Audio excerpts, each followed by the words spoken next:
Tengo una pregunta. Sí, ¿qué tal, Gonzalo? Bueno, vi que ahí decía en donde nos subían las instrucciones para instalar el codificador. Ajá, el Codelight. El Codelight. Bueno, ahí vi que decía, bueno, que usted puso que no era obligatorio. ¿Hay algún problema si uso CodeBlocks? No, de hecho, hay quien usa VebC.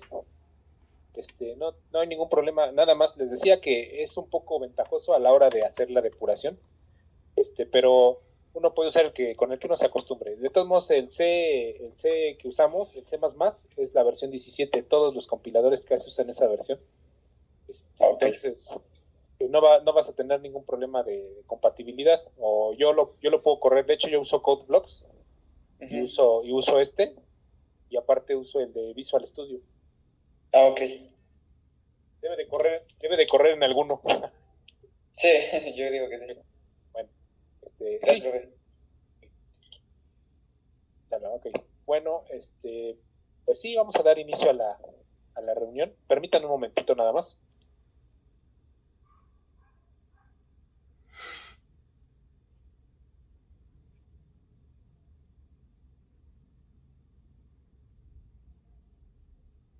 Ya, a ver.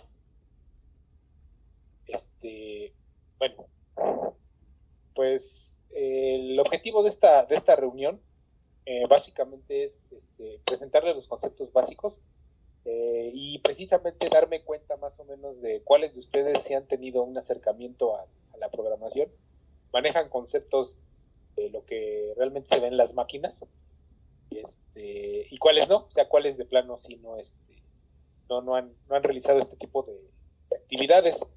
Hay unos que vienen de vocacional, me imagino que ya usaron algún dispositivo lógico programable, usaron algún PIC, de esos chipsitos que se programan, un AVR, un Arduino, ya a lo mejor algunos ya tienen esa formación y ya programaron en C++, en C, porque no se programa en C++, se programa en C, a lo mejor un Arduino, un tipo de dispositivo así pequeño, y ya saben más o menos cómo debe estar la estructura de un programa.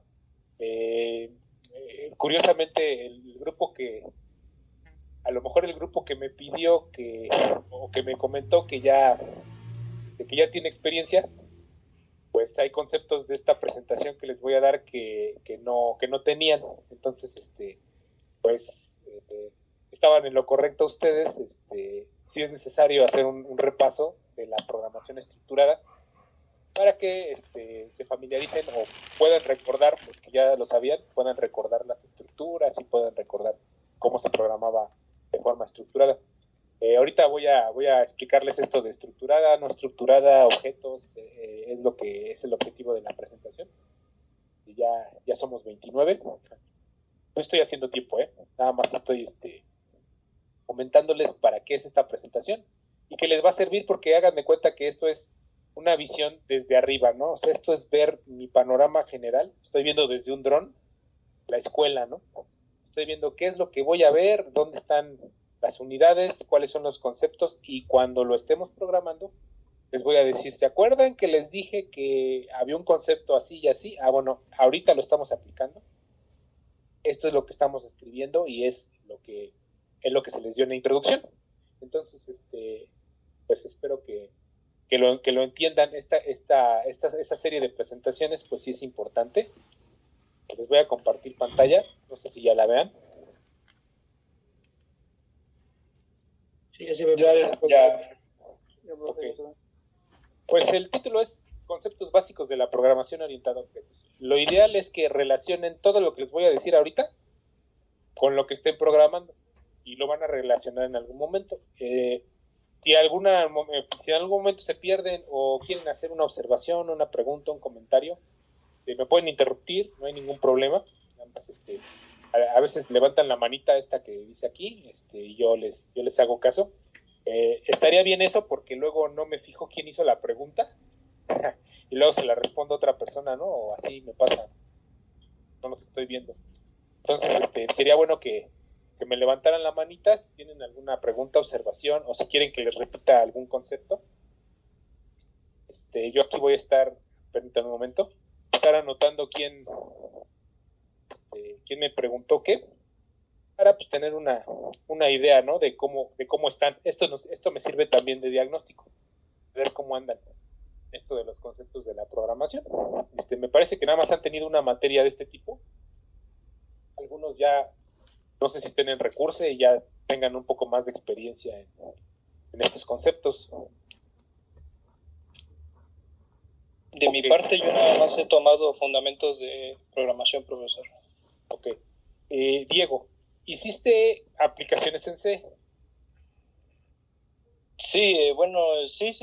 Sí, estuvimos ahí checando cómo se repetía, cómo por ejemplo interactuábamos con el usuario y así. Perfecto. Y es que les digo que a veces los que comentan que ya tienen cierta base, experiencia o lo que sea, a la hora de preguntarles conceptos, me dicen, no, pues es que no, eso no, digo, no, pues eso es básico. Entonces, sí es bueno, como ustedes me solicitaron, y va a ser bueno para ambos grupos, que se tenga un repaso de esta programación estructurada para que se reafirmen los conceptos, ¿no? O sea, se reafirmen las dudas, como dicen, ¿no? No, se reafirmen los conceptos y sea más, pues más ameno, menos místico, menos misterioso, ¿no? Entonces vamos a comenzar. El contenido de la presentación pues es mis conceptos básicos de la programación orientada a objetos, el enfoque orientado a objetos, que es diferente de la programación estructurada que han manejado, la terminología de la programación orientada a objetos, las ventajas de esta programación porque se está implementando actualmente, y algunos de los lenguajes de programación orientada a objetos más utilizados. ¿Okay? Este es mi contenido. En algunos momentos les voy a pedir que me ayuden como voluntarios a leer. En conceptos básicos, bueno, aquí es un choro grande, nada más es de comentarles que el lenguaje de programación, según esta cita, es importante que todo lo que digamos o afirmemos, de hecho eso se lo van a pedir cuando trabajen y cuando hagan su tesis y cuando estén a punto de salir, pues todo lo que tú digas no lo dices tú, lo investigaste de alguna fuente y lo pones acá, ¿no? Es la forma de, me parece que esta es APA, la forma en la que tú organizas la información de una cita bibliográfica. Hay varias, pero esta es una de ellas. Pones aquí el numerito y das que lo sacaste de este libro, ¿no? El lenguaje de programación es un lenguaje formal, que le da a un programador la capacidad de escribir o programar las instrucciones o secuencias de órdenes en forma de algoritmos. ¿Alguno de ustedes me puede decir un ejemplo de algoritmo? Por ejemplo, un problema. Iba a sugerir un rompecabezas, pero no, es para resolver un problema esto, entonces. Exactamente. Por ejemplo, el algoritmo que resuelve una área de un triángulo, ¿no? Agarras la base, agarras la altura, las multiplicas y las divides entre dos, ¿no? Ese es un algoritmo. Y sigues esa serie de pasos. Ajá. Sí, Gonzalo. Bueno, lo que recuerdo de algoritmo era de que es la sucesión de pasos para completar un proceso, ¿no? O sea, por ejemplo, yo me acuerdo que la primera clase de fundamentos de programación nos decían así como de cómo empieza tu día. Y así lo teníamos que plantear, así de nos levantamos, desayunamos, o sea, toda esa formación en completar el día se le considera algoritmo. Ok, sí, perfecto. Sí, ese es exactamente lo que dices, Gonzalo, es la forma de hacer algo. Puede ser muy simple, puede ser muy compleja, puede tener cosas que se repitan, que serían estructuras de repetición, puede tener decisiones que tengas que tomar, blanco o negro, derecha, izquierda, ¿no? Es una forma de hacer algo que tiene repeticiones, que tiene decisiones, que tiene sobre todo una secuencia, ¿no? Esa estructura es una secuencia que se sigue paso 1, paso 2, paso 3, paso 4, se sigue hacia abajo. Esa forma de hacer las cosas es la programación estructurada. Ahorita vamos a ver que hay otras formas de hacer las cosas. una de ellas es la programación orientada a objetos. ¿Ok? Entonces, aquí tenemos que pues, un algoritmo va a controlar el comportamiento físico-lógico de un sistema informático mediante una serie de órdenes que están en un lenguaje formal. Eso también lo vieron por ahí en fundamentos, de manera que se pueden obtener diversas clases de datos o ejecutar diferentes tareas. A todo este conjunto de órdenes escritas mediante un lenguaje de programación se les llama el programa informático, ¿no? Que es realmente un programa. Y como concepto básico hay una división de los lenguajes de programación, que son la clasificación de lenguajes de alto nivel, medio nivel y bajo nivel. ¿Okay? Entonces, hay lenguajes de alto nivel, medio nivel y bajo nivel. No sé si alguno de ustedes, levanta la manita, me podría decir si ya tuvo acercamiento a programar en un dispositivo programable pequeño, ¿no? Un microcontrolador, un Arduino, este tipo de dispositivos pequeños. O no han programado nunca un dispositivo de este tipo, electrónico. Yo la verdad no. Yo tampoco, profesor. No, yo en la vocacional, pero llevaba PLC. A PLC, sí, más o menos. Bueno, si tú has de recordar, pues hay una serie de instrucciones así simples, ¿no? Muy simples, que completan una orden. En este caso, el lenguaje máquina es el lenguaje de más bajo nivel y es una traducción realmente de una serie de instrucciones que la computadora ve en binario. O sea, realmente estas instrucciones están en binario, pero para nosotros, pues a nosotros no nos dice nada 10001000 y 000100. O sea, no nos dice absolutamente nada, pero se pasaron a un texto en donde tienes una serie de códigos, ¿no? Entonces aquí podemos notar en que es un programa de lenguaje máquina, que A0 es una instrucción que significa acceder a la celda de memoria o leer. ¿Ah? Se repite aquí que 3E es una instrucción que representa una copia, ¿vale? Una copia en un registro. 3E se repite aquí, que 1D representa sumar y que B3 representa guardar, ¿sale? O escribir, ¿ok?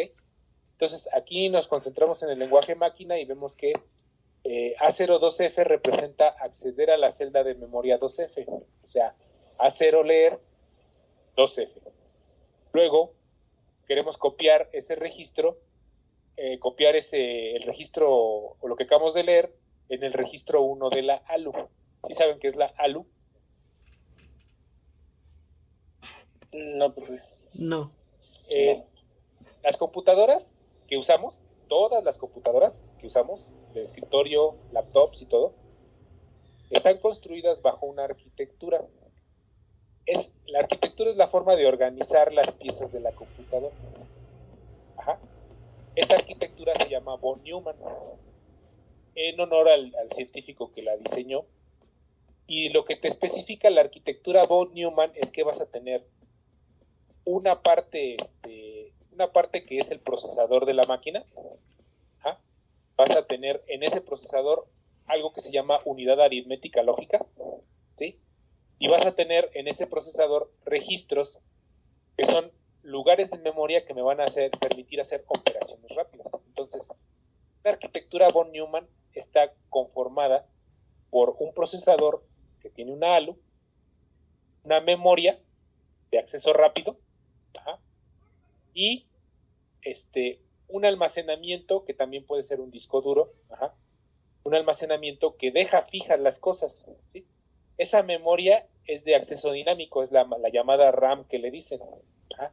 La peculiaridad de esta memoria RAM es que cuando yo apago la computadora o dejo de energizar la memoria, todo lo que está en la memoria se pierde, ¿de acuerdo?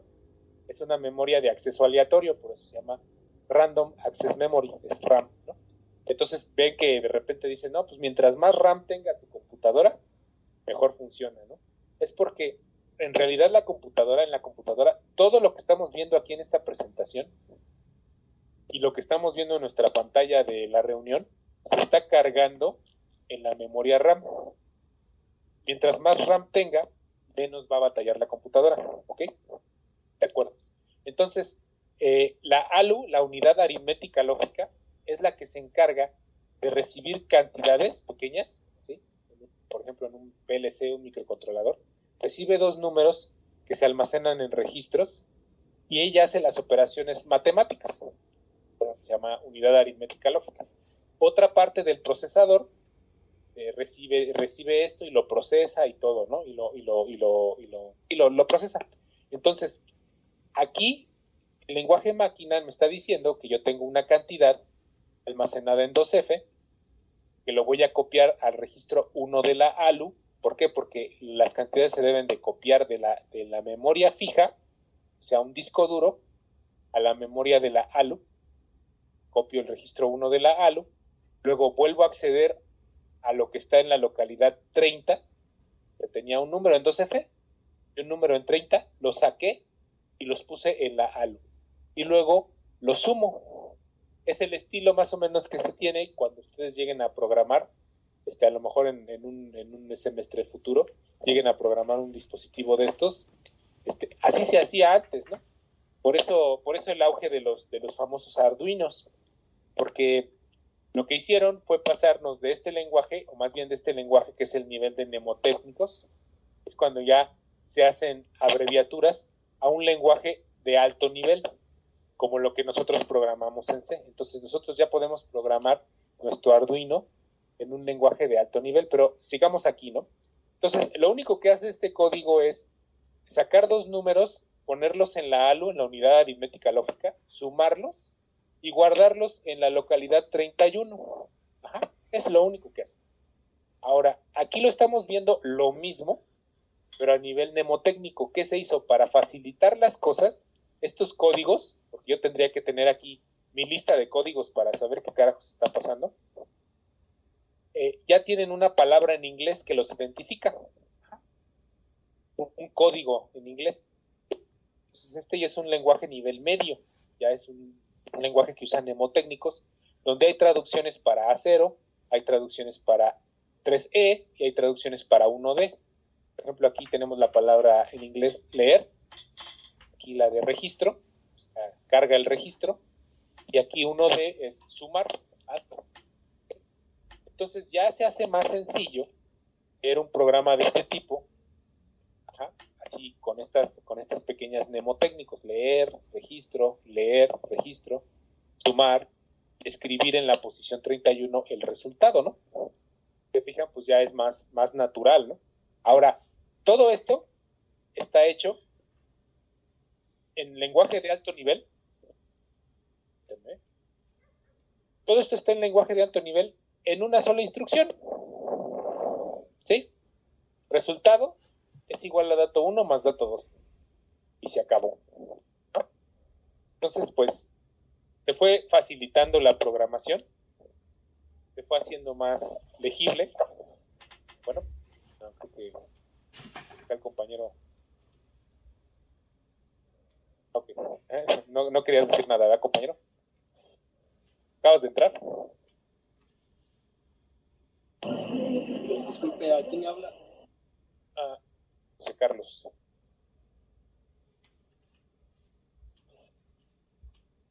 Ajá. Ok. Compañero José Carlos. Bien. Bueno, estaba en esto, ¿no?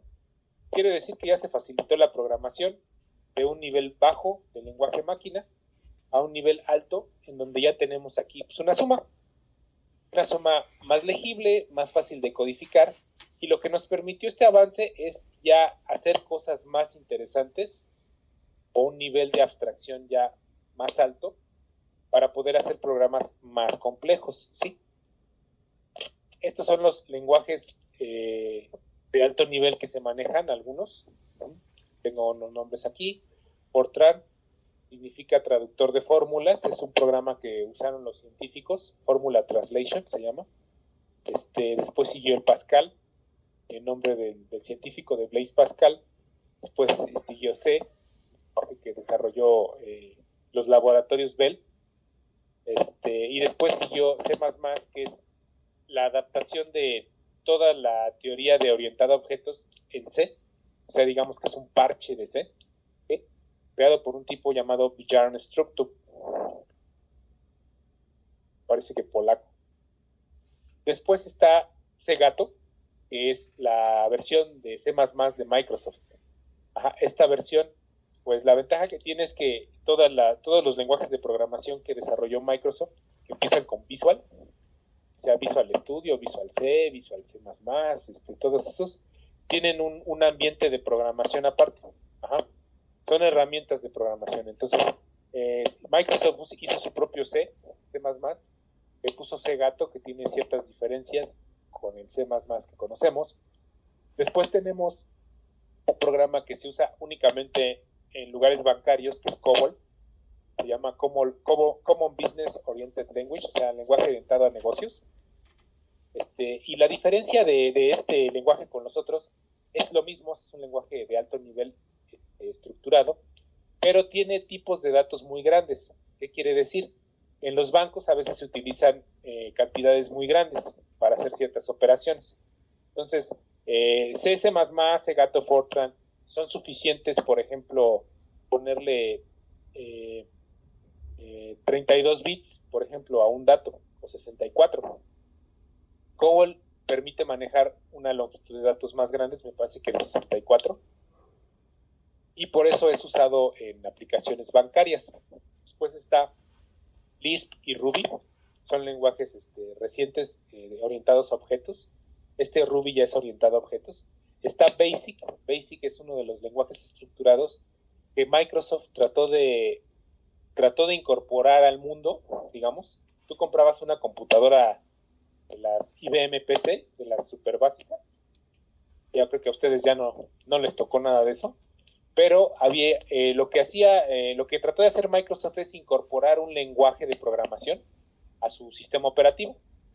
Así como Linux no tiene necesidad de instalar ningún compilador de C++. El lenguaje nativo de programación de Linux es C++. Entonces tú ya nada más en la ventana de comandos le das GCC y le pones un archivo y te corre el archivo sin ningún problema. Lo que quiso hacer Microsoft con Basic es incluir en todos las computadoras una versión de Basic. Y después este programa evolucionó a lo que es Visual Basic, que ya es orientado a objetos. Tenemos aquí PHP, es un lenguaje orientado a redes, que más adelante toco el tema. Tenemos Haskell, que es otro lenguaje orientado a procedimientos, también voy a tocar el tema. Y los célebres Java y Python, ¿no? Que es lo que se viene manejando actualmente, lo que tiene mucha relevancia de la programación. Más adelante explico por qué. ¿Okay? Bueno, pero tenemos todos estos lenguajes que son considerados de alto nivel, porque ya no tienen este nivel de retraso, ¿no? De abstracción. Tenía yo que esforzarme mucho por leer lenguaje máquina o mnemotécnicos. ¿Okay? Vamos a pasar a los principios de la programación estructurada. Me comentaban que pues, ustedes han hecho programas estructurados en algún momento.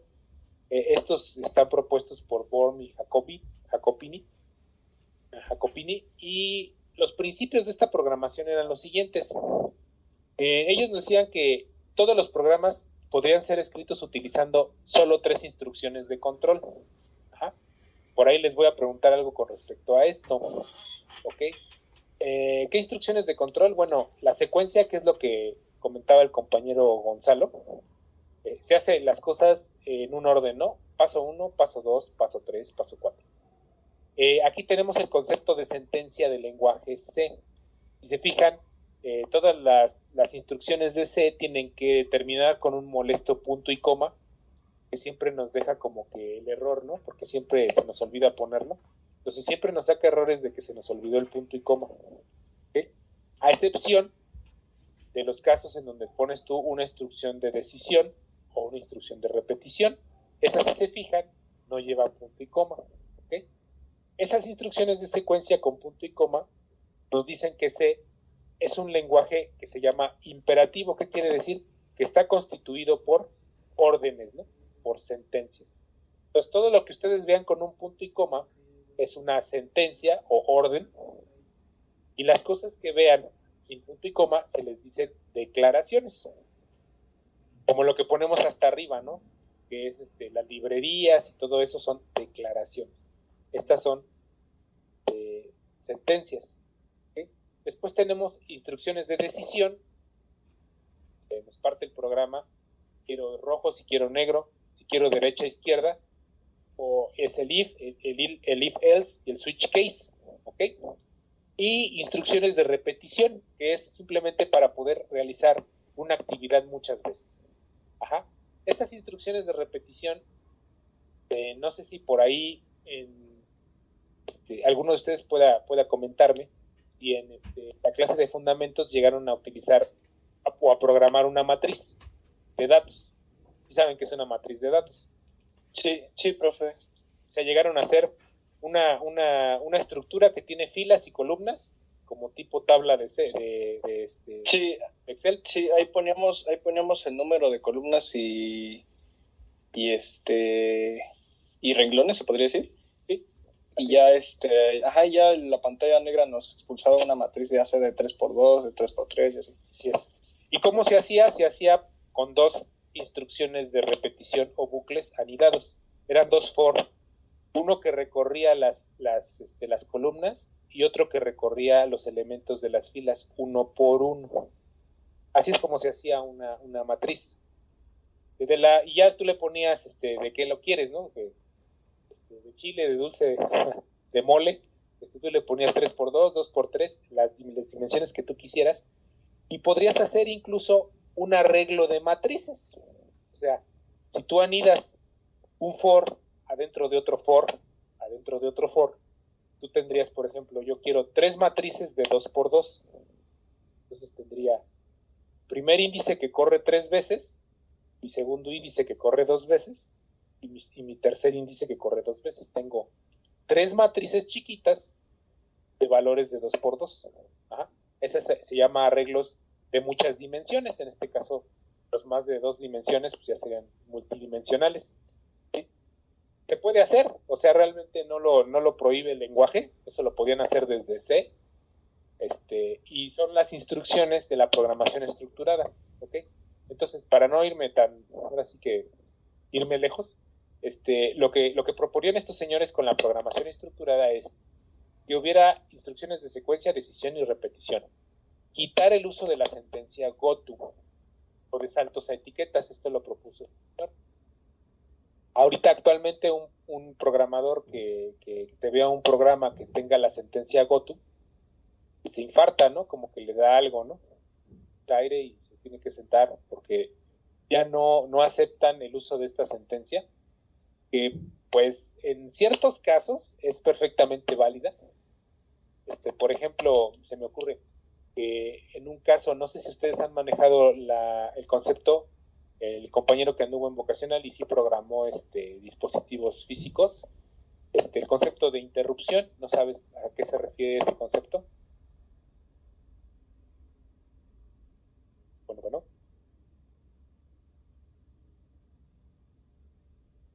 Bueno, por ahí algún compañero me dijo que estaba en vocacional.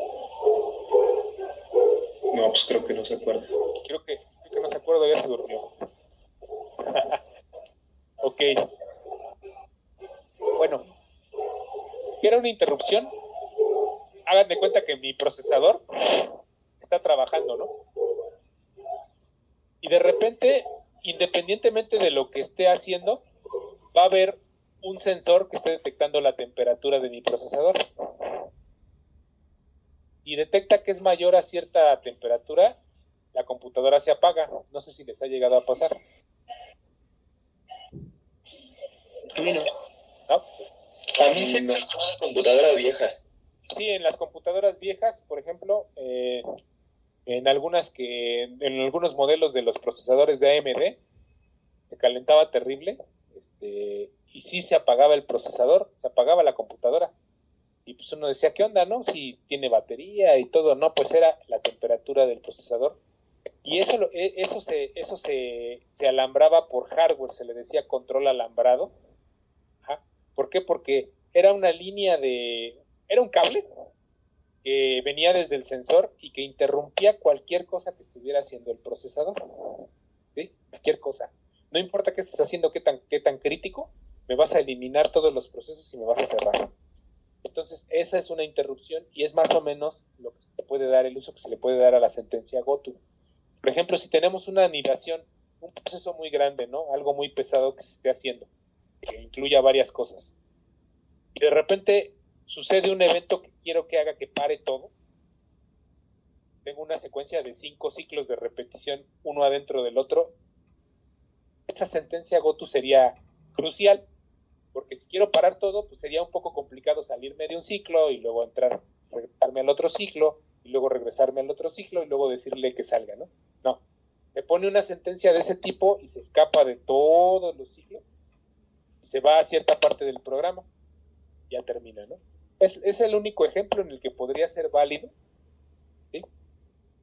Los tipos que programan aplicaciones para chunches, para dispositivos físicos, electrónicos, a veces usan ese tipo de programación. Esto viene de la programación máquina. Hay una sentencia que nos dice que saltemos, ¿no? Hay una instrucción que se llama jump, siempre hay una instrucción que se llama jump, que te salta alguna parte del programa. Esto funciona exactamente igual en la programación estructurada, pero este señor Etzer dijo que no se debe de usar, se debe de estructurar de cierta manera en orden, 1, 2, 3, 4, para que no se tenga que usar goto. Y el principio más importante es que el programa se divide en bloques de código llamados funciones. Ajá. No sé si me estén entendiendo. Vamos a ver un programa rápido en C. Ajá. La unidad de la programación estructurada es la función o método. Ajá. Aquí tenemos un pequeño programita en C++. ¿Sí? Vimos ya cuando instalamos el compilador que tenemos que incluir esta librería. Luego usamos este using namespace estándar, que se supone que no lo debemos de usar, pero pues es para que no nos esté pidiendo algo por ahí. Y le damos, y tenemos nuestra función main. Todas las funciones en C y C++ comienzan en la ejecución del programa con esta función llamada main, ¿de acuerdo? Eso sí es muy importante. Y pues yo creo que ya lo manejan, ¿no? Ahora, se hacen declaraciones de mis variables, de los datos que necesito, y voy a programar aquí mi algoritmo traducido a código en C++, ¿no? Es lo que se pretende, y este programa pues va a hacer algo. Entonces, por ejemplo, aquí está el ejemplo de hacer un programa que calcule el área de un triángulo, ¿sí? Como mencionaba Diego, pues ¿qué se hacía? Primero se mostraba en pantalla el texto que nos pide la base, ¿no? ¿Por qué necesito la base? La altura, y necesito dividirlas entre 2. Entonces necesito mostrar en pantalla un texto que me pida la base del triángulo. Le digo a la computadora que lea el valor que va a poner el cliente, bueno, digamos el usuario. Luego muestro otro texto que nos pida la altura. Espero la lectura de la altura y calculo el área del triángulo, ¿sí? Y después muestro el valor que me calculó. Pero para eso se usa la unidad de la programación estructurada llamada función, donde aquí yo puedo dividir mi código y hacer esta parte aparte. Entonces aquí tengo la parte 5, cómo se vería programada en C++, donde tengo una función llamada área triángulo que recibe 2 parámetros, la base y la altura. Y con eso va a trabajar. Y que regresa un valor doble. Este valor doble es simplemente un tipo de dato. ¿Qué es esto de tipo de dato? Bueno, el tipo de dato doble se refiere a que puedo tener un número de punto flotante, o sea, un número con punto decimal. ¿Sí? Simplemente es eso. Porque hay otro tipo de dato, por ejemplo, que es entero, ¿no? Donde solo me recibe enteros. Entonces, profe, ¿qué pasó? Entonces también es doble, bueno, ese tipo de dato también es igual que ¿cómo se llama? Flotante. Ándale, sí, exactamente. La diferencia entre float y double, eso ya lo vamos a ver cuando veamos tipos de datos. Les pienso hacer un repaso de esto de la programación estructurada en la semana que entra. Ajá. Entonces vamos a ver eso de tipos de datos. Esto nada más es para que recuerden que lo que hacía la programación estructurada es dividir las cosas en funciones. Entonces este dato double lo que hace es apartar más memoria que el float, pero es exactamente lo mismo. O sea, uno es de 32 bits y el doble es de 64 bits. ¿Sí? Igual se ocupa para puro decimal, ¿verdad, profe? Exactamente, también se puede utilizar para poner notación científica y la han manejado, ¿no? Por ejemplo, tengo decimal y la puedo expresar como 0.1 por 10 a la menos no sé qué, ¿no? Por 10 a la menos 8, que sería mover el punto decimal 8 posiciones hacia la izquierda, y si es positivo es hacia la derecha, ¿no? Si han usado esa notación. Bueno, los números doble también pueden soportar esa notación, los float también. Y más adelante les digo, voy a darles una revisada a los tipos de datos, ¿no? A los tipos de datos. Entonces, esta función tiene que tener un tipo de dato de retorno, que es doble. Lo que estoy retornando aquí es el área, que es el cálculo de base por altura sobre 2, ¿no? Entonces, aquí declaro una variable que se llama área, como tipo doble. La estoy regresando a la función principal, ese return. Regrésame el área. Ajá, y aquí área la va a cachar y la va a mostrar, la va a imprimir. Entonces, lo único que tengo que imprimir pues es área, que va a andar ya aquí en la función principal, porque ya la regresó, ¿no? ¿Okay? Entonces, eso es lo que quiere decir este código. Y en programación orientada a objetos, esto es programación estructurada. Así es como vienen trabajando. Así es como hacían un programa en C++, ¿de acuerdo? Sí. Sí. Ok. Sí. Sí, exactamente. Bueno, ahora en programación orientada a objetos, las funciones se van a llamar métodos. Es nada más cambiar el nombre, es exactamente lo mismo, pero ustedes lo van a ver en foros, en internet, en el método, se van a quedar así de... Es una función, o sea, es una simple función que hace algo. Y los atributos famosos, pues pueden ser variables o constantes, o sea, son datos, ¿no? Simplemente área, base, altura, son datos. Entonces, estos les llaman en programación orientada a objetos atributos. Ajá. Esto para que cuando yo ya esté dando la clase y les diga, los atributos son tal, tal, tal, tal, y los métodos tiene este y este. Se van a quedar así de, ajá. Sí. Son funciones y variables nada más. ¿Sí? Eso es todo. ¿Ok? Sí, profe. Vamos a ver rápidamente, esto no es no viene en ningún examen, no se va a preguntar, nada más es cultura general, pero sí es importante que sepan de dónde salió, ¿no? En el 67 crearon un lenguaje que se llama Simula 67, estos dos noruegos, en el centro de cálculo noruego, en donde ya venían los conceptos de clases y objetos. ¿Sí? Ahorita voy a explicar por qué fue necesario esto. En el 70 se inventó el primero fue Simula 67, el siguiente fue Smalltalk, que todavía existe y todavía se usa por parte de Xerox en California. Xerox, la empresa que hace impresoras en California. Luego en el 72, este señor David L. Parnas introduce un concepto muy importante de encapsulamiento de información. ¿Qué es esto del encapsulamiento y por qué es tan importante en la programación orientada a objetos? Bueno, si me regreso tantito, ¿qué pasaría? Bueno, yo tengo un programa que calcula el área de un triángulo, pero a lo mejor yo también calculo el área de un cuadrado, también calculo el área de un círculo, también calculo el área en el mismo programa, ¿sí? Que sería un buen ejercicio, de hecho. Todos tienen fórmulas diferentes, pero a lo mejor algunos usan esta variable que se llama altura varias veces. Entonces, ¿cómo vas a ver mi programa? Yo calculo triángulo y cuadrado. ¿Para qué función va dirigida esta variable altura? Las funciones de hasta arriba van a modificar esa variable y ya cuando llegue abajo va a estar toda modificada, ya no va a ser la misma, ¿no? Entonces sirve que la información esté encapsulada. De hecho, aquí estamos haciendo un pequeño encapsulamiento. Lo que está aquí en main no tiene acceso a lo que está pasando aquí, ¿no?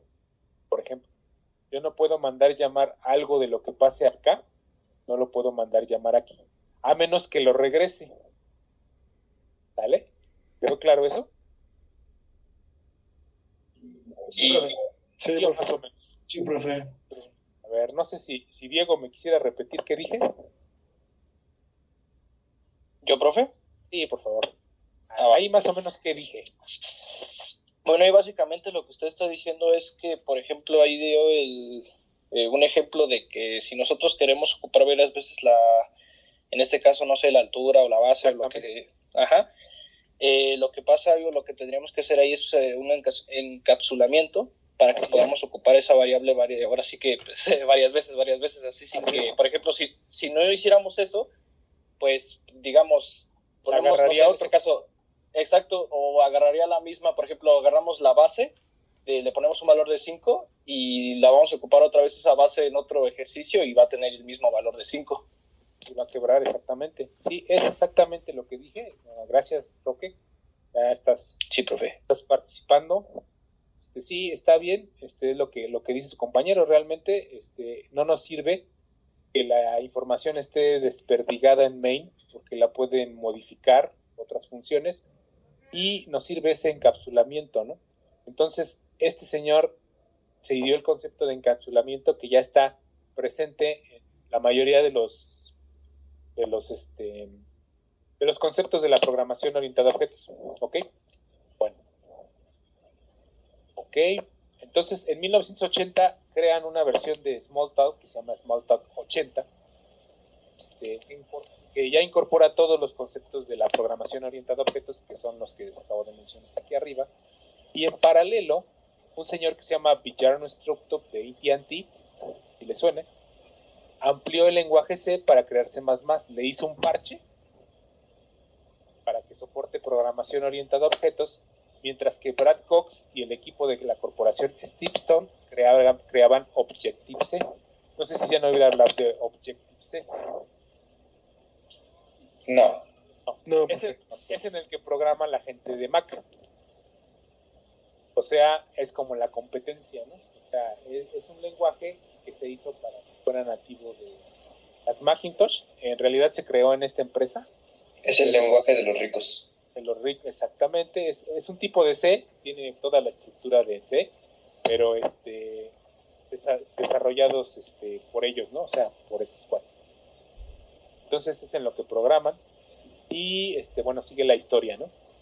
Tenemos la creación de un lenguaje que se llama Eiffel, como la torre, en Eiffel Software. Tenemos la creación de un lenguaje llamado Ada 95, en honor a una programadora que se llama Lady Ada, no sé qué, para el Departamento de Defensa de los Estados Unidos.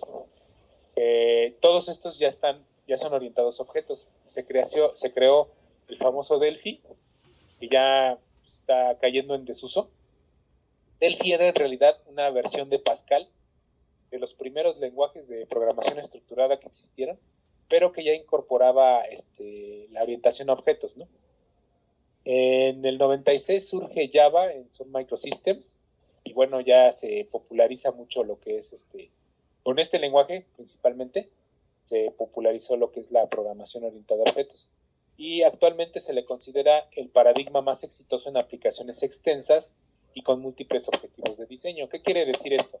Bueno, como les comentaba, si ustedes van a programar dispositivos pequeños como Arduinos, AVRs, microcontroladores, ese tipo de dispositivos, van a requerir que el programa esté muy óptimo, porque si me agarro haciendo variables, funciones y lo cargo y está pesado, la memoria de esos aparatitos es muy limitada. Les decía que todo se basa en la memoria y en la capacidad de procesamiento de una computadora. Entonces, mientras más memoria tenga, menos lata va a dar, menos se va a pasmar, mejor va a hacer las cosas. Y la programación orientada a objetos ocupa mucha memoria, o sea, realmente es para aplicaciones grandes, para aplicaciones, por ejemplo, quieran hacer una aplicación de cálculo de redes eléctricas, por ejemplo, y la quieran con dibujitos, o sea, con imágenes, eso pues va a pesar bastante, no se va a poder programar en un dispositivo pequeño. Entonces, esta está más bien, el paradigma está hecho para aplicaciones en PC, en Mac, en computadoras, ¿no? No en dispositivos pequeños, porque ahí se usa la programación estructurada mayormente, ¿sí? El enfoque que tenemos orientado a objetos es que surge de la necesidad de un ambiente natural. ¿A qué se refiere esto? Dice, uno de los problemas de inicio de los 70s era que pocos sistemas lograban terminarse. Pocos se terminaban con los requisitos iniciales y no todos los que se terminaban cumpliendo con los requisitos o se usaban según lo planificado. ¿Cómo ejemplifico esto? Bueno, yo tengo un tendero, ¿no? Alguien tiene una tienda. Y esa tienda, el señor de la tienda encarga un programa a su programador de confianza que sea una terminal punto de venta. Un OXXO. Entonces, todos los códigos de barra de los productos son códigos de 6 dígitos, por ejemplo. De repente llega otro producto que tiene un código de barra diferente con un guión. 6 dígitos, guión, 2 letras. ¿Cómo vas a adaptar ese programa que ya tiene todas las cantidades y todos los materiales cargados en 6 dígitos para que ya tenga ese tipo de código de barras diferente? Es una bronca. Entonces, había una bronca porque en la estructurada el lenguaje era muy rígido y no se podían adaptar los programas a nuevos requerimientos. ¿Okay? Entonces, el problema consistía en cómo adaptar el software a nuevos requerimientos imposibles de haber sido planificados inicialmente. Y nos dice aquí, el alto grado de planificación y previsión de las cosas en general es contrario a la propia realidad. ¿Qué quiere decir? Que si vamos a salir de vacaciones, podemos planear algunas cosas, pero otras no las podemos planear. ¿Verdad? O sea, generalmente siempre es así de, empezamos la fiesta, luego te vas al after, y luego resulta que ya estás en, no sé, ¿no? En Cuernavaca, ¿no? Cancún, sin un riñón. ¿Cómo sucedió eso, no? O sea, no se planeó nada de eso, ¿no? La programación estructurada era de planear todo, ¿no? Es que yo tengo mi itinerario, ¿no? Primer tiempo, 2 tecates. Segundo tiempo, así, ¿no? Tengo mi programación así, perfecta de lo que va a ser la fiesta, todo así en orden, ¿no? Ahora, esa planificación no es cierto en la vida real, o sea, en la vida real no sucede así. Entonces, ¿qué significa aquí? Dice, el hombre aprende y crea a través de la experimentación y no de la planeación. O sea, muchas veces tienes primero que experimentarlo, ver cuáles son los resultados y luego ya decidir, ¿no? O sea, ya tienes experiencia, se podría decir. Entonces, este paradigma de orientación a objetos nos da ese tipo de métodos de experimentación. No exige la planificación de un proyecto por completo antes de escribir la primera línea de código. ¿Y cómo se los ejemplifiqué a sus compañeros del otro grupo? Algunos están en esos juegos de rol, ¿no? League of the Legends y ese tipo de cosas, ¿no? No sé si los han jugado o los han cargado o alguno tenga. Sí. Okay. Yo no. Yo tampoco, pero a mí me contaron. Entonces, haz de cuenta que yo tengo 2 personajes, ¿no? Tengo mi personaje soldado y mi personaje vikingo. Estos 2 personajes tienen una herramienta de trabajo. El soldado tiene un arma y el vikingo tiene un hacha. Ajá. Estos elementos van a tener ciertos atributos. A lo mejor el soldado es más efectivo para ataques a larga distancia porque su arma tiene un rango de 10 metros, ¿no? Digamos, en el panorama del juego. Y el vikingo tiene compensa esa desventaja porque es más efectivo en ataques a corta distancia. O sea, 2 metros así, pues tu arma tiene más poder. En corta distancia, pues es un hacha. Y a larga distancia, pues el soldado, pero a lo mejor el soldado no causa tanto daño, ¿no? Con tu arma, ¿no? O algo así. Entonces, es más o menos eso, ¿no?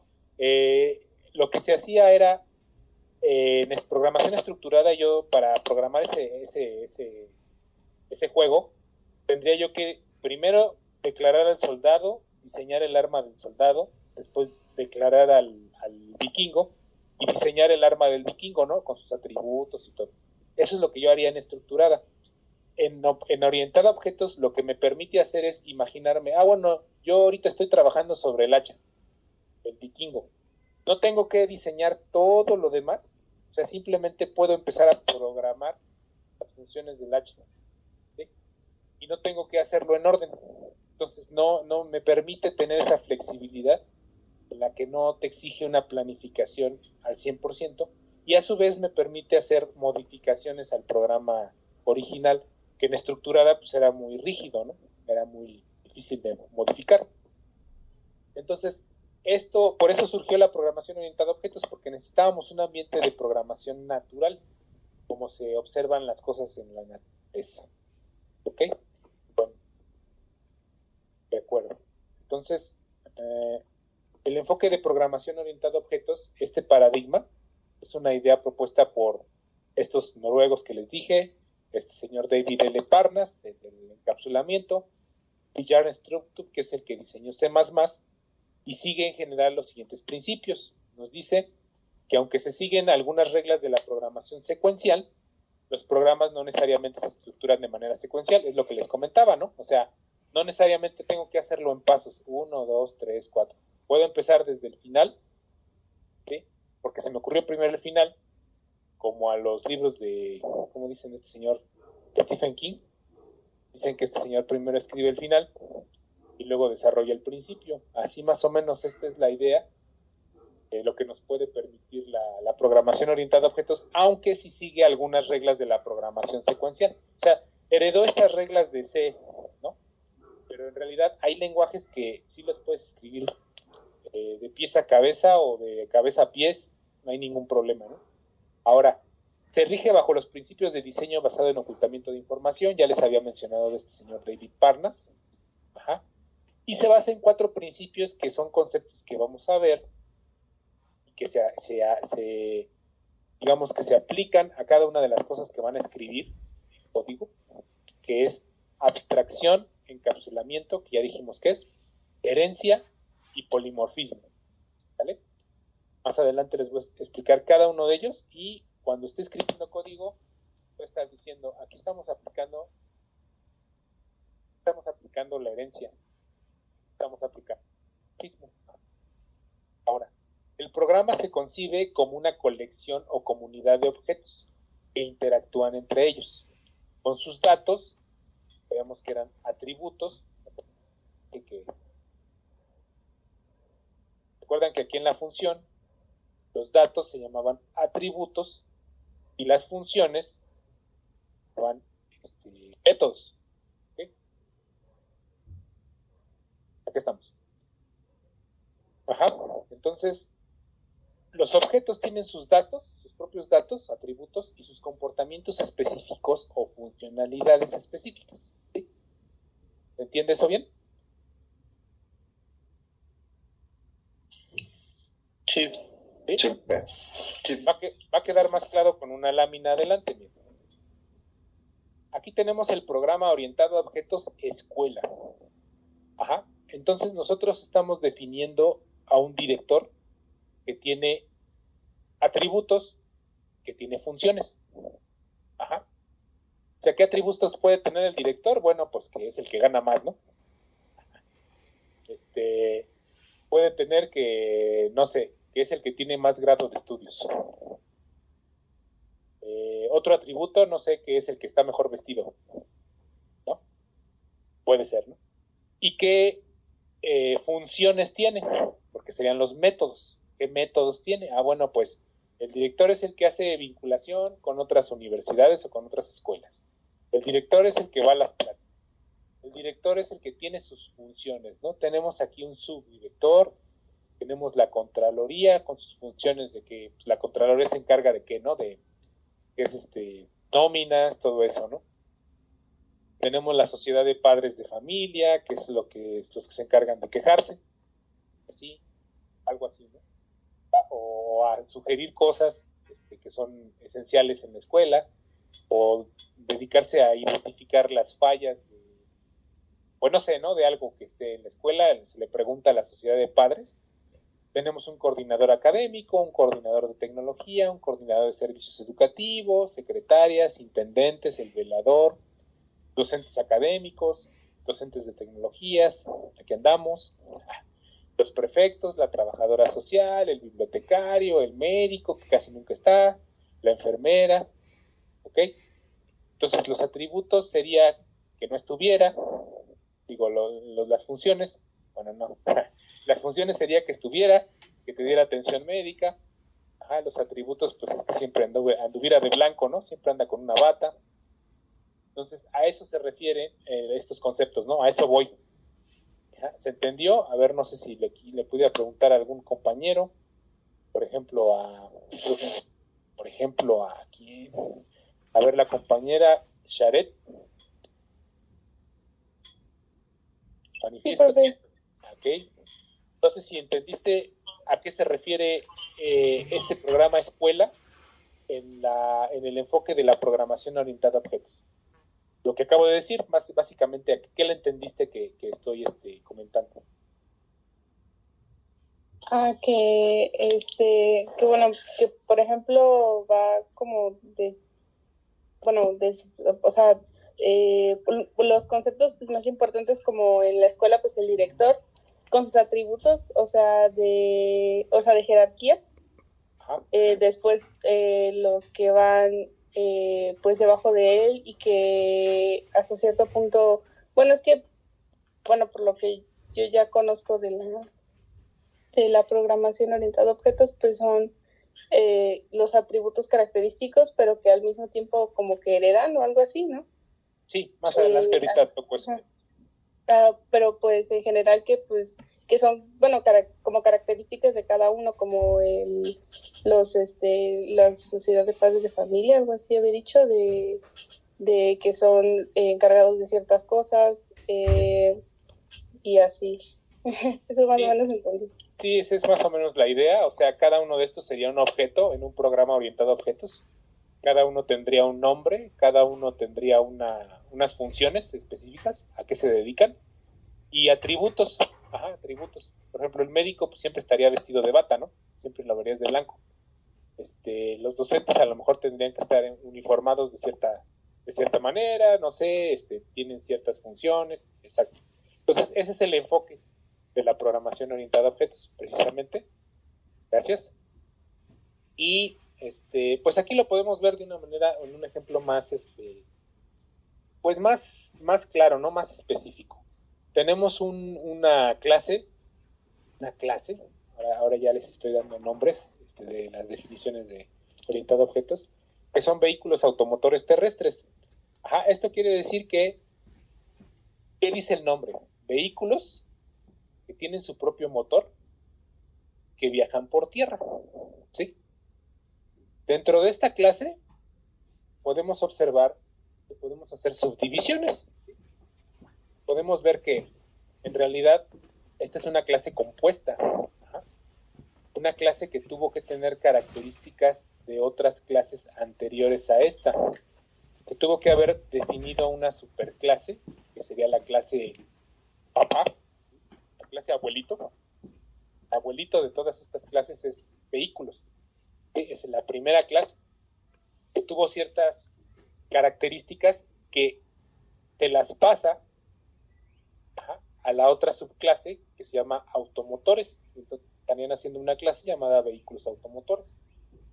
Y esas características a su vez se las puede pasar a otra subclase para conformar la clase vehículos automotores terrestres. Entonces tiene esas tres características, ¿sí? Por ejemplo, aquí tenemos pues dos objetos de la clase vehículos automotores terrestres, ¿sí? Uno es un Jetta, el otro es un Wrangler. Tienen diferentes atributos. Algunos van a ser los mismos, ¿por qué? Porque son heredados, o sea, toda la clase vehículos automotores terrestres va a tener ciertos atributos que son los mismos. Esos atributos que son los mismos, que son heredados a todos los miembros de la clase, podría tener un bocho, podría tener otra cosa que tenga 4 ruedas, que tenga motor, que sea terrestre y que sea un vehículo, ¿no?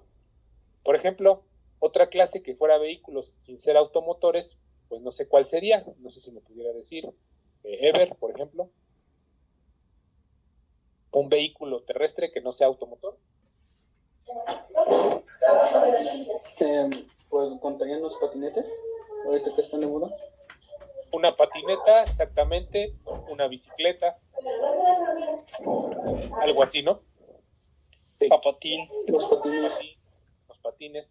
Entonces, esa ya pertenecería a la clase vehículos y a lo mejor a la clase terrestres, pero no sería esta clase, sería otra clase que tiene características similares. ¿Okay? Ese es el detalle, ¿no? Entonces, aquí tenemos, por ejemplo, que van a tener atributos que son similares, que se heredan de la clase, o sea, que son los default. Tienen todos motor a gasolina, a lo mejor. Todos van a tener motor a gasolina. Y pues, digamos que nada más por decir algo, estos son atributos que son constantes, ¿sí? Y van a tener atributos que son variables, ¿no? Como, por ejemplo, pues este es gris, este es rojo, ¿no? Es rojo.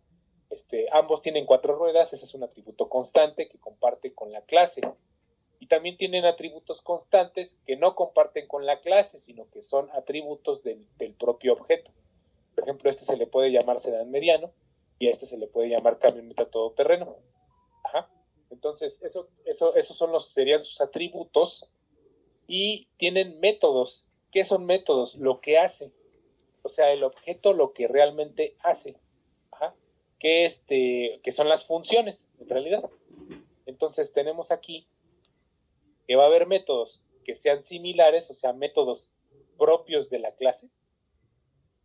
No sé si oyeron por ahí que dije la palabra funciones propias o métodos propios de la clase. La clase por default, pues tiene que todos expulsan aire acondicionado. A lo mejor en esa clase yo así lo definí, ¿verdad? Así lo definí. ¿Ok? Y tienen métodos aparte. Por ejemplo, este nada más tiene una tracción delantera. Se mueve así. Y este tiene doble tracción. Este tiene tracción en las ruedas de adelante y en las de atrás. Entonces, hace las cosas de diferente manera. Hace lo mismo, pero de diferente manera. El verbo sería se mueve, ¿no? Se mueve. Entonces, este ejemplo me sirve para darles varios conceptos aquí, que más adelante también explico. ¿Sí? Primero se están encapsulando la información. Hay información que no se comparte entre estos objetos. ¿Sí? Hay información que es independiente del objeto y información que heredó de su clase. ¿Sí? Motor a gasolina, 4 ruedas, expulsa aire acondicionado, ¿no? ¿Sí? Y hay una forma diferente de hacer una acción o una función. A esto le podríamos llamar sobrecarga de funciones, ¿sí? O sea, la función se mueve, la va a hacer diferente el objeto Jetta del objeto Wrangler. ¿Sí? Y esto se relaciona con el concepto, a su vez, de polimorfismo. ¿Sí? Polimorfismo significa muchas formas. Entonces, muchas formas de hacer una sola acción. ¿Sí? ¿De acuerdo? Eso es importante y lo vamos a seguir repasando más adelante, pero es importante que lo consideren, ¿no? O sea, ahorita nada más es se están semblanteando los conceptos. Entonces, ¿quedó claro hasta aquí? Ver alguien que sí esté, porque no sé qué quiera decir el tachecito, creo que dice que no, o no sé qué quiera decir ese tachecito. Le pregunto a Jorge Ladrillero si me pudiera dar una breve explicación de qué dije ahorita, cuál es el enfoque de la programación orientada a objetos. Bueno, ¿no está? Jorge, ¿qué dijo, profesor? Jorge Ladrillero se llama. Bueno, no. aquí me aparece así. No. Es otro Jorge. Ok. O bueno, Gonzalo. Bueno, sí, Gonzalo, a ver, adelante, si me haces favor. Bueno, a lo que yo le entendí era que, bueno, la clase es lo que, digámoslo así, encapsula a varios objetos que cumplen con las mismas características, en este caso vehículos automotores terrestres. Yes. Que los dos cumplen las características que es el Jetta y el Wrangler, a pesar de que son dos objetos diferentes que pertenecen a una misma clase. Exactamente. los atributos, por lo que yo entendí, son... Sus características. Ajá, bueno, las características de cada objeto que tiene la clase. Y que pueden ser, bueno, algo así de heredadas, pero eso ya es el método, ¿no? Así es, no, también pueden heredar atributos. Pueden okay. heredar, por ejemplo, si yo defino que todos mi clase de vehículos automotores terrestres, todos se componen de carros de gasolina con 4 ruedas, yo heredo esos atributos, los heredo y están presentes en todos los objetos. Ajá. Ok. Y bueno, al parecer lo que yo entendí de métodos es la forma en la cual todos los objetos cumplen las características, pero con más o menos cosas, pero todos cumplen con las mismas cosas. Así es. Es, por ejemplo, métodos. O sea, métodos son las funciones. Es lo que yo quiero hacer. Entonces, método es una función. Entonces, si por ejemplo yo quiero calcular el área del círculo, del triángulo y del cuadrado, esos son métodos. ¿Sí? O sea, yo voy a hacer mis fórmulas y las voy a poner en una función y las voy a mandar llamar. ¿Sí? Entonces, aquí nada más estoy dándole el ejemplo de que la función es una acción. Es más o menos con lo que se relaciona. Entonces, aquí la acción sería se mueve. Ajá, pero se hace, cada uno lo hace de diferente manera. Uno se mueve con tracción delantera, el otro se mueve con tracción delantera y trasera. Sí, bueno, eso es lo que decía de que, o sea, cumplen el mismo objetivo, pero de diferente forma. Así es. Y ese es el principio del polimorfismo. ¿Sí? Esa palabrita significa que varios objetos van a cumplir de diferente manera o van a reaccionar de diferente manera a una acción. ¿Ok? Ahí entonces tocamos tres conceptos. Tocamos de que las clases heredan, ¿no? Heredan atributos o métodos, los dos. Y que los métodos pueden tratar de hacer lo mismo, pero van a tener una diferente forma de hacerlo. Y eso se le llama polimorfismo. Entonces ya tocamos lo que es la herencia, el polimorfismo, y que sería lo que más estamos tocando también aparte, la encapsulamiento, ¿no? Que las variables, los atributos y los métodos están encapsulados en cada objeto, ¿ok? Entonces ahí estamos tocando 3 importantes puntos de la programación orientada a objetos que ojalá que se los memoricen, que estén presentes en su memoria para que cuando se programen, pues ya lo relacionen más rápidamente, ¿no? Lo que estamos haciendo. La cosa, bueno, aquí ya vamos a pasar de lámina, gracias Gonzalo. Ya vamos a pasar a la terminología como tal. Ajá. ¿Qué es la terminología? Bueno, pues los conceptos que yo les dije, ya las definiciones. La clase, la abstracción y el objeto. Las clases son plantillas básicas para crear objetos. O sea, es como mi estructura de mis casas, mis planos. Yo puedo crear miles de casas con un plano.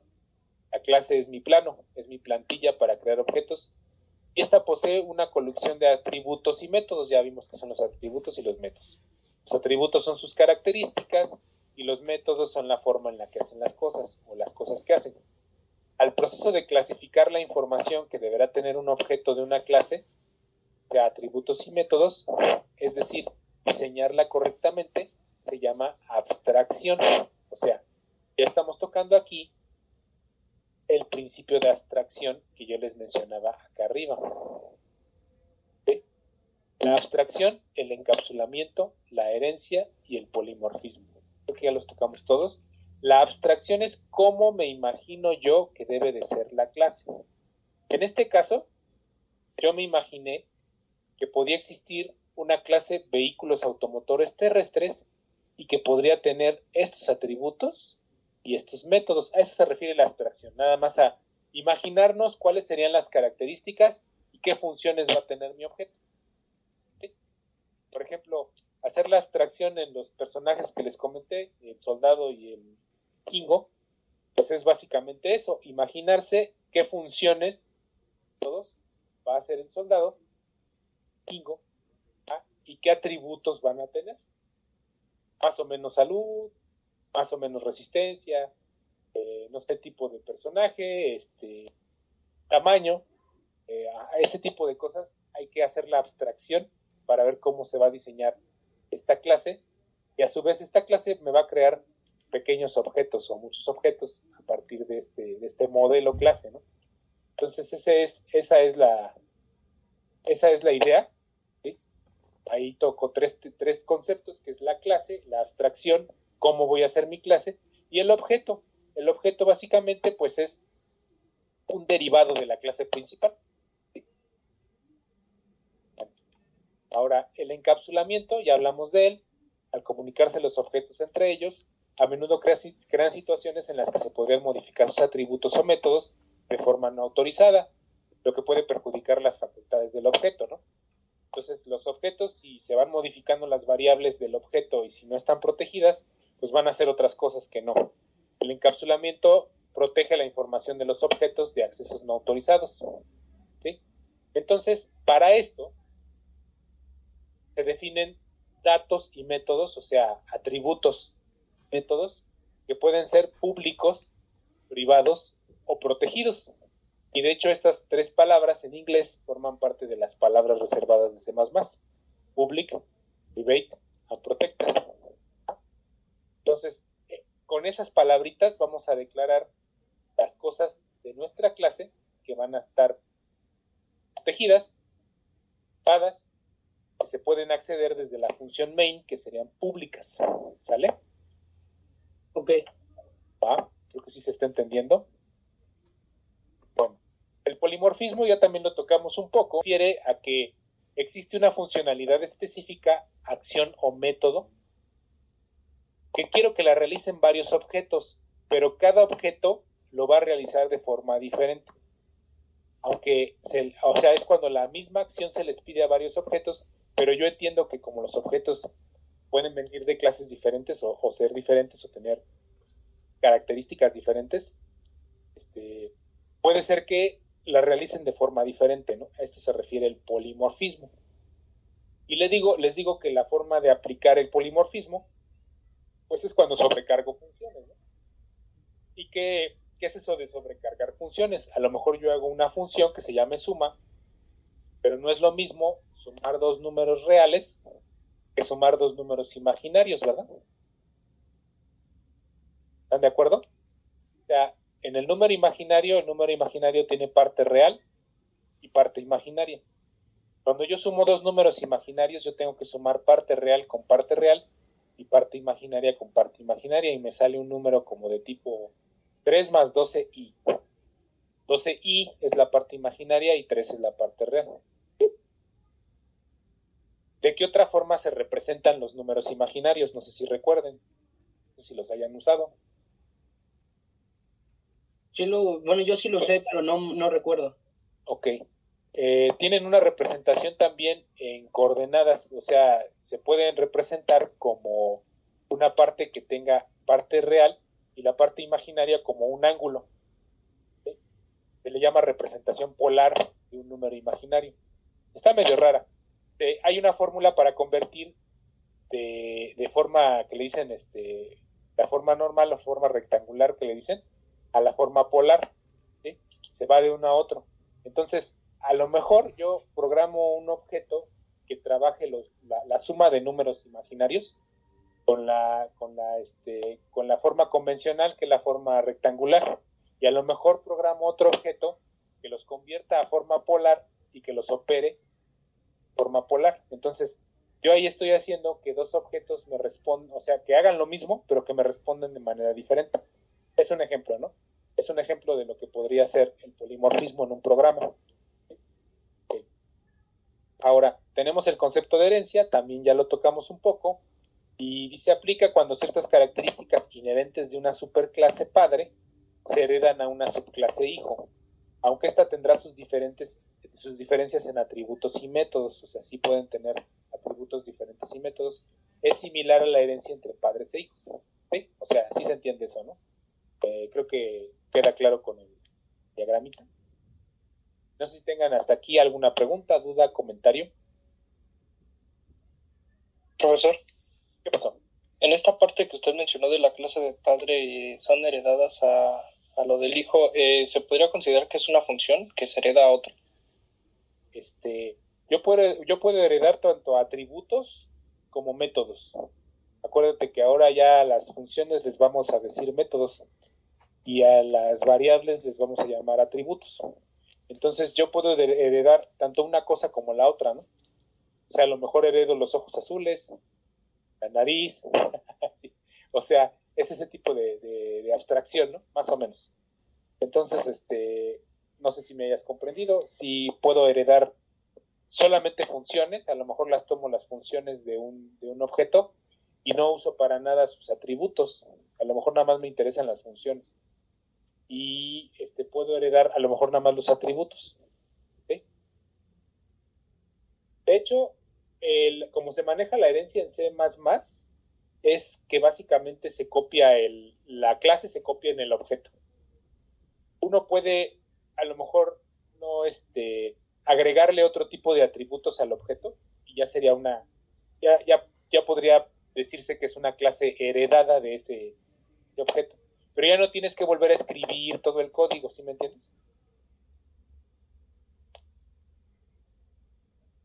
¿Bueno?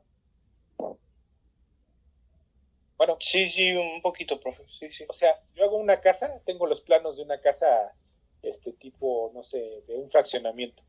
Entonces la quiero copiar en otro fraccionamiento, pero aquí son más fresas y quieren un balcón.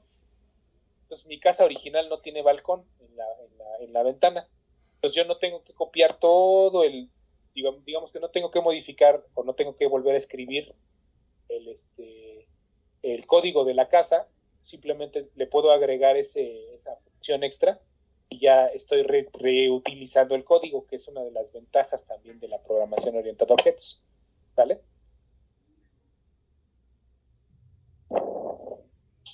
Ok, sí, profesor.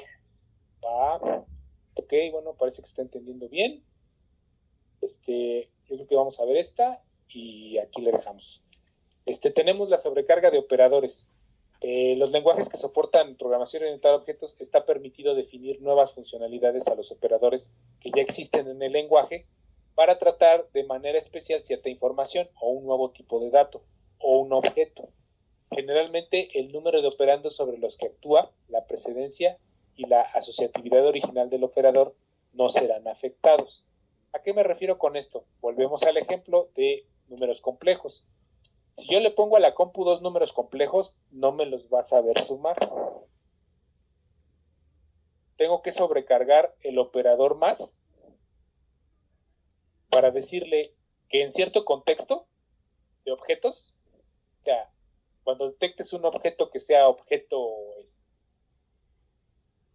objeto imaginario, tengo dos objetos imaginarios y el operador más me los va a partir en dos partes, me va a sumar la parte real con la parte real y la parte imaginaria con la parte imaginaria. Esa es la forma de tratar a dos objetos imaginarios, ¿sí? Y estoy aprovechando el uso del operador más, el mismo operador que uso para sumar dos enteros, dos números decimales, lo que sea, ¿no? Entonces esa es una sobrecarga del operador más. Puede tener otras funciones, por ejemplo, en cadenas. ¿Qué creen que me hace que yo tenga la cadena alumno Gonzalo? Más, uso el operador más, y la matrícula del alumno. Eso hace que se me imprima ambas cadenas juntas. ¿Sí? A eso se le llama concatenación de cadenas. Y yo puedo sobrecargar mi operador más para que entienda, el lenguaje entienda, que yo con ese más me refiero a que si encuentra una cadena y encuentra otra cadena, que me las junte en una sola cadena. ¿Sí? Entonces es otro ejemplo de cómo podría yo usar la sobrecarga de un operador. Esto también lo vamos a ver levemente, sí lo vamos a ver. Y vamos a ver también lo que es la sobrecarga de funciones. Ahora, esto que decía aquí, de que generalmente el número de operandos sobre los que actúa la precedencia y la asociatividad original no serán afectados, quiere decir que yo tengo cierta precedencia de operadores, que es una tablita que por ahí les voy a pasar la semana que entra, en donde las sumas se hacen antes que los productos, los productos y las divisiones se hacen antes que las sumas y las restas, y siempre se respeta ese orden. Los operadores de relación, mayor que, menor que, y todos esos van antes que los productos y las divisiones. Entonces, esas reglas ya tiene el lenguaje de precedencia y asociatividad. Se van a respetar cuando yo trate de hacer una sobrecarga de operadores. ¿Ok? Eso es a lo que se refiere este concepto. Pero pues creo que ya se está entendiendo. Parece que ya terminó la clase. Nos vamos a quedar aquí en sobrecarga de funciones.